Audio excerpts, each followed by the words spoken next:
लाडकी बहीण योजनेमुळे मतदान टक्केवारीवर वाढ, कुणाला होणार फायदा? मोठी माहिती समोर. नमस्कार मित्रांनो, अतिशय महत्त्वाचे अपडेट आपण या व्हिडिओमध्ये पाहणार आहोत, तर व्हिडिओ शेवटपर्यंत पहा. मित्रांनो, राज्यात काल 20 नोव्हेंबर झालेल्या विधानसभेच्या मतदानात 65.11% इतकी प्रभावी टक्केवारी नोंदवली गेली आहे. रात्री 11:45 वाजेपर्यंत हाती आलेल्या आकडेनुसार ही टक्केवारी मागील निवडणुकीपेक्षा जास्त होती. विशेषतः विदर्भ आणि मराठवाड्यात महिलांनी मतदानाला मोठ्या प्रमाणावर हजेरी लावली आहे, ज्यामुळे लाडकी बहीण योजनेचा प्रभाव अधोरेखित झाल्याची राजकीय वर्तुळात चर्चा आहे. महिलांच्या वाढत्या सहभागाचा फायदा कोणाला? लाडकी बहीण योजनेमुळे महिलांना मतदानाचे प्रमाण वाढल्याचे राजकीय वर्तुळात चर्चिले जात आहे. ही योजना महिलांसाठी विशेष सवलती आणि सुविधांचे आश्वासन देते, ज्यामुळे महिला मतदानाचे लक्ष वेधले गेले. या वाढलेल्या टक्केवारीचा फायदा महायुतीला होणार की महाविकास आघाडीला हे निकालानंतर स्पष्ट होईल. विदर्भ मराठवाड्यात महिलांची संख्या अधिक. विदर्भात सरासरी 58 ते 60% मतदान झाले,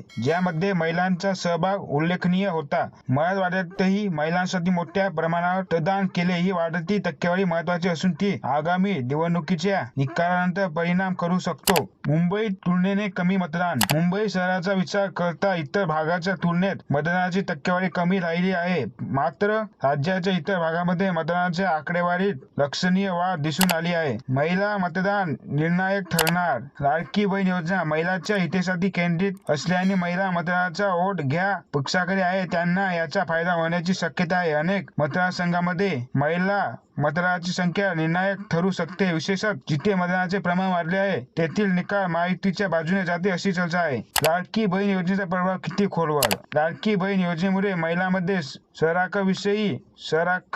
सकारात्मक भावना निर्माण झाल्या आहेत. राजकीय विश्लेषकांचे मत आहे की या योजनेच्या प्रभावामुळे ग्रामीण भागातील महिलाही मोठ्या प्रमाणावर मतदानासाठी पुढे सरसावल्या. निकाल ठरवणाऱ्या महत्त्वाची बाबी. राजकीय तंत्राच्या मते महिलांचे वाढलेले मतदान अनेक मतदारसंघांमध्ये निकालाचे गणित बदलू शकते. लाडकी बहीण योजनेमुळे निर्माण झालेला हा ट्रेंड निवडणुकीतील प्रमुख घटक करू शकतो. महायुती की महाविकास आघाडी? महिलांनी केलेल्या मतदानाला काल कोणत्या पक्षाच्या बाजूने असेल हे निकाल हाती आल्यावरच स्पष्ट होईल. मात्र महायुती आणि महाविकास आघाडी दोन्ही पक्षांनी महिला मतदारांना आकर्षित करण्यासाठी जोरदार प्रयत्न केले होते. महिला मतदाराच्या नोंदणीत लक्षणीय वाढ. केंद्रीय निवडणूक आयोगाचे निधीनुसार राबवण्यात आलेले मतदार पुनरीक्षण मोहिमेमुळे महिला मतदाराच्या नोंदणीत मोठी वाढ झाली आहे. गेल्या 11 महिन्यात जिल्ह्यात 3,87,559 महिला मतदारांची वाढ झाल्याचे दिसून आले आहे, तर पुरुष मतदाराची वाढ 3,34,902 इतकी. यामुळे जिल्ह्यातील लिंग गुणोत्तर सुधारणा झाली असून